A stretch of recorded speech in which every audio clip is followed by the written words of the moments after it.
اللہ تعالیٰ نے قرآن میں بیان فرمایا نا صبغۃ اللہ، اللہ تعالیٰ کے بھی رنگ ہوتے ہیں۔ اللہ تعالیٰ کے کیا ہیں؟ رنگ ہے۔ اللہ تعالیٰ کے کیا ہوتے ہیں؟ رنگ ہے۔ ہر ایک کا اپنا رنگ ہے۔ کچھ آپ لوگوں کے رنگ ہوں گے، ہر ایک کا کسی کپڑے کا بھی رنگ ہوتا ہے، ہر ایک کا اپنا رنگ ہے، ہر بندے کا اپنا رنگ ہے، ہر بندے کا اپنا ایک طریقہ ہے رہنے کا، ہر بندے کا اپنا ایک ڈھنگ ہے، ہر بندے کا اپنا ایک طریقہ ہے، ہر بندے کی اپنی ایک کشش ہے، ہر بندے کا اپنا ایک سویگ ہے کہ وہ جیسے چاہے اس کو جو ہے نا وہ اپنا کرے۔ تو اسی طرح اللہ تعالیٰ نے قرآن میں فرمایا صبغۃ اللہ، اللہ تعالیٰ کا بھی ایک رنگ ہے۔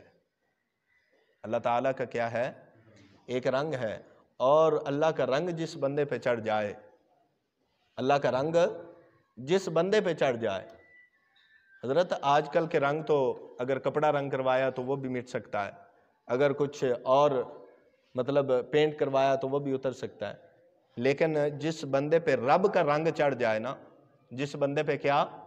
رب کا رنگ چڑھ جائے، پھر وہ بندہ اللہ کا خاص بندہ بن جاتا ہے۔ پھر وہ جیسے زبان سے نکالتا ہے میرا رب اس کی ہر بات پوری فرما دیتا ہے۔ صبغۃ اللہ، اللہ تعالیٰ کا کیا ہے؟ رنگ ہے۔ وَمَنْ أَحْسَنُ مِنَ اللَّهِ صِبْغًا، فرمایا اور اللہ کے رنگوں سے اور رنگ کون سا بہتر ہے؟ سب سے بہترین وہ رنگ ہے جو بندہ اپنے رب کا اپنے اوپر چڑھا لے۔ اور رب کے رنگ چڑھانے کا، اللہ تعالیٰ کے رنگ جو ہیں وہ اپنے اوپر چڑھانے کا بہترین ذریعہ اور بہترین طریقہ یہ رمضان المبارک میں روزہ رکھنا ہے۔ رمضان المبارک میں کیا کرنا ہے؟ روزہ رکھنا ہے۔ دیکھیں اللہ تعالیٰ کے ایک رنگ ہے کہ وہ کھاتا نہیں ہے، ایک رنگ ہے نا اس کا، وہ کھاتا نہیں ہے، اس کو کھانے کی ضرورت نہیں۔ ایک اس کا رنگ ہے کہ وہ سوتا نہیں ہے، اس کو سونے کی ضرورت نہیں ہے۔ تو بندہ جب دن میں روزہ دار ہوتا ہے، جب دن میں کیا ہوتا ہے؟ روزہ دار ہوتا ہے، روزہ رکھ رہا ہوتا ہے، تو گویا کہ وہ رب کا رنگ اپنے اوپر چڑھا رہا ہے، اور یہ اپنا یہ دہرا رہا ہے اس بات کو کہ مولا میں اس قابل تو نہیں کہ میں بھوکا رہ سکوں، مگر تیری اطاعت سے، تیری فرما برداری سے، تیرا حکم ماننے کی وجہ سے مولا میں اتنی دیر یہ تیری سنت ادا کر سکتا ہوں کہ دن سے لے کر فجر سے لے کر شام تک میں بھوکا رہ سکتا ہوں۔ تو ایک یہ بندے اوپر جو ہے ایک یہ رب کا رنگ چڑھ جائے گا۔ اور رب سونے سے پاک ہے، رب سوتا نہیں ہے، اس کو نیند نہیں آتی، اس کو نیند نہیں آتی۔ تو بندہ جب رات قیام لیل کرتا ہے، جب رات قرآن کی تلاوت ہوتی ہے اور قیام لیل کرتا ہے، تو گویا بندے کے اوپر رب کا یہ رنگ چڑھ رہا ہوتا ہے۔ پورا رمضان کیا ہو رہا ہوتا ہے؟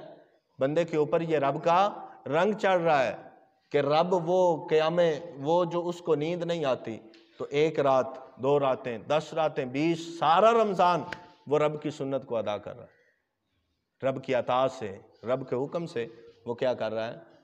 فرمایا کہ وَمَنْ أَحْسَنُ مِنَ اللَّهِ صِبْغًا۔ اب اللہ کا ایک رنگ ہے، اللہ کا ایک رنگ ہے، وہ چاہے تو اپنے بندوں کو گناہ کرنے پر فوراً سے سزا دے دے۔ ہم کو یہاں پہ نافرمانی کرے تو ہمیں فوراً سے عذاب ہو جائے، اگر یہاں پہ کوئی قوم نافرمانی کرے تو اللہ تعالیٰ کا عذاب ابھی سے نازل ہو جائے اور بندے کو اچک لیے جائیں، بندے پر جو ہے نا وہ آگ کی بارش کر دی جائے، پتھروں کی بارش کر دی جائے۔ اللہ تعالیٰ جیسے چاہے وہ اپنے بندوں کو جو ہے وہ گناہ کی سزا دے سکتا ہے، لیکن رب کا ایک رنگ ہے کہ وہ اپنے بندوں سے درگزر کرتا ہے۔ رب اپنے بندوں کو معاف فرما دیتا ہے۔ کیا کر دیتا ہے؟ رب کیا کر دیتا ہے؟ اپنے بندوں کو معاف کر دیتا ہے۔ اور اللہ تعالیٰ کے حبیب نے فرمایا کہ اگر تمہیں کوئی کہے، اگر تم سے کوئی لڑائی کرنا چاہے، قاتلہ، کوئی لڑائی کرنا چاہے، او شاتمہ، یا تمہیں برا بھلا کہے، یا تمہیں گالی گلوچ بکے، یا تمہارے ساتھ مس بہیو کرے، تمہارے ساتھ صحیح طریقے سے پیش نہ آئے، تو فرمایا کتنا کہنا ہے کہ رب کا یہ رنگ اپنے اوپر چڑھا کر عفو و درگزر والا، رحمت کرنے والا، معاف کرنے والا، یہ رنگ اپنے اوپر چڑھا کر اتنا بول دینا ہے انی صائم، میں روزے دار ہوں۔ میں کیا ہوں؟ روزے دار ہوں، میں رب کی عبادت میں ہوں، اور ایسی عبادت میں ہوں کہ جس میں مجھے فوش گوئی کی وہ جو ہے اجازت نہیں ہے۔